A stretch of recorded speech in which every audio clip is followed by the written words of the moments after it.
অনেকেরই পলিজেল এক্সটেনশন করতে অনেক ভয় করে, তাদের ব্লেন্ডিং প্রপারলি হয় না। তো আজকের ভিডিওটা কিন্তু তাদের জন্য। দেখো, পলিজেলের যখন টিপসের ওপর তোমরা জেলটা দেবে তখন কিন্তু খুব ভালোভাবে এরমভাবে আমি যেভাবে জিনিসটাকে স্প্রেড করছি ঠিক সেইভাবে তোমাকে স্প্রেড করতে হবে, তাহলে কখনোই প্রোডাক্ট জমাট বাঁধবে না।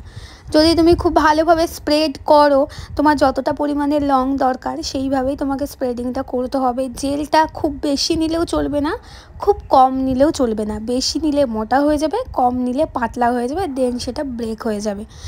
তারপর খুব ভালো করে স্প্রেডিং করে নিয়ে যখন আমরা টিপসের উপর বসাবো, আমাদের নেল বিডের উপর বসাবো, তখন কিন্তু আমাদের খুব আলতো হাতে করতে হবে।